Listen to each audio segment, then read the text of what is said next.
स्वागत है आप सभी का बहुत बहुत। सभी दर्शकों को शिवरात्रि महापर्व की बहुत बहुत अग्रिम बहुत बहुत बधाई। देखिए, आज का वीडियो जो है वो शिवरात्रि के पर्व के विषय में है। जैसा कि वह आप सभी जानते हैं कि वर्ष भर में 12 महीने में 12 शिवरात्रियाँ आती हैं। हर महीने शिवरात्रि होती है, परंतु पूरे वर्ष में 2 शिवरात्रियाँ जो हैं वो बहुत ही खास हैं। तो एक श्रावण मास की शिवरात्रि और दूसरा फाल्गुन मास के कृष्ण पक्ष की जो चतुर्दशी तिथि होती है वो महाशिवरात्रि के नाम से जानी जाती है। दोनों शिवरात्रियों में थोड़ा सा अंतर है। यही मुख्य जो शिवरात्रि पर्व है, जो भगवान शिव और शक्ति का जो समागम होता है, तो वो फाल्गुन कृष्ण पक्ष की शिवरात्रि को ही होता है। इसी वास्तविक रूप से मुख्य शिवरात्रि का महाशिवरात्रि का पर्व यही है जो फाल्गुन मास में पड़ता है। तो उसी से संबंधित हम इस वीडियो में बताएंगे। इस बार जो शिवरात्रि का पर्व है बड़े ही कई सारे सुंदर शुभ योगों में पड़ रहा है और 15 फरवरी 2026 को रविवार के दिन त्रयोदशी तिथि पड़ रही है। तो रविवार के दिन त्रयोदशी तिथि पड़ती है तो शिवरात्रि भी हो या कोई सामान्य दिन हो तो सर्वार्थ सिद्ध योग का निर्माण हो जाता है। इसके अलावा भी कई सारी विशेषताएं हैं। चतुर्ग्रही योग बन रहा है, बुधादित्य योग बन रहा है, लक्ष्मी योग बन रहा है। तो इस बार जो शिवरात्रि पर्व होगा बहुत ही लोगों के लिए बहुत ही खास होगा। भद्रा लगेगी, लेकिन भद्रा जो है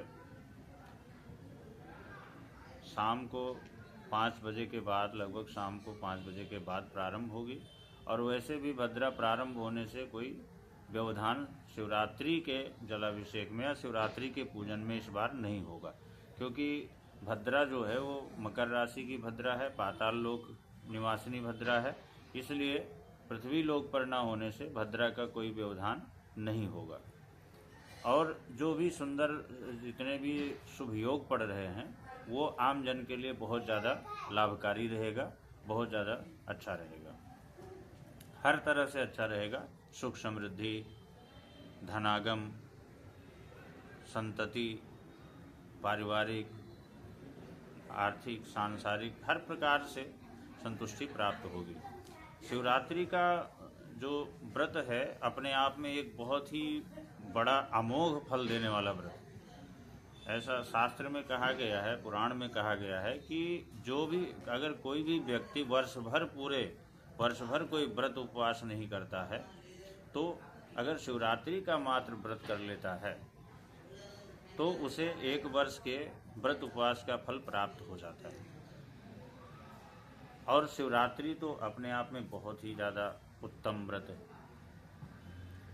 और जब इस तरह के संयोग पड़ जाएं तो और भी ज़्यादा खास हो जाती है। साथ ही अगर जैसे शिवरात्रि शब्द आता है तो इसमें रात्रि का विशेष महत्व है। इस पर्व में, इस व्रत में रात्रि का विशेष महत्व है। इसमें 4 प्रहर की पूजा की जाती है। अगर कोई रात्रि में जागरण करते हुए 4 प्रहर की पूजा करता है तो और भी अच्छा, सोने पे सुहागा जैसा हो जाता है, बहुत सुंदर फल मिलता है, मनचाहा फल प्राप्त होता है। क्योंकि भगवान शिव जो हैं चारों पदार्थों के, धर्म अर्थ काम मोक्ष चारों चीज़ों के दाता हैं। तो इसलिए शिवरात्रि का व्रत करना चाहिए। इस बार रविवार के दिन और 15 फरवरी 2026 को शिवरात्रि का व्रत पड़ रहा है, तो चारों प्रहर की पूजा करके कामना भेद से जो है भगवान शिव का अभिषेक करना चाहिए। जैसे मान लिया किसी व्यक्ति विशेष की कोई विशेष कामना है तो उसको उन चीज़ों से भगवान शिव का अभिषेक करना चाहिए। बेलपत्र भगवान शिव को बहुत प्रिय है, बेलपत्र चढ़ाना चाहिए। कम से कम 11 बेलपत्र भगवान शिव को चढ़ाना चाहिए, क्योंकि 11 संख्या का विशेष महत्व है। भगवान एकादश रुद्र है तो कम से कम 11 बेलपत्र चढ़ाना चाहिए। इसके अलावा जितना भी अधिक से अधिक हो सके, कोई 108 चढ़ाता है, कोई 1008 चढ़ाता है, कोई 100 चढ़ाता है, तो वो फिर निर्भर करता है अपनी श्रद्धा के अनुसार, लेकिन कम से कम 11 बेलपत्र भगवान शिव को अर्पण करना चाहिए। इस दिन प्रदोष काल की जो पूजा का समय होगा वो करीब करीब शाम को 6 कुछ मिनट पर होगा। 6:05 पर प्रारंभ होगा। प्रदोष काल का जो समय होगा 6:05 पर प्रारंभ होगा। प्रदोष काल की पूजा, वैसे तो चारों प्रहर की पूजा बहुत महत्वपूर्ण है, लेकिन प्रदोष काल अगर कोई व्यक्ति चारों प्रहर नहीं कर सकता है तो प्रदोष काल में पूजा कर ले, क्योंकि संध्या के समय 6:05 के बाद प्रारंभ होगा। और जैसा कि बताया कि शिवरात्रि जो है अमोघ फल देने वाला है। इस बार बहुत ही सुंदर योग बन रहा है। शिवरात्रि के विषय में और भी हम विशेष रूप से चर्चा करेंगे। आप सभी का बहुत बहुत धन्यवाद।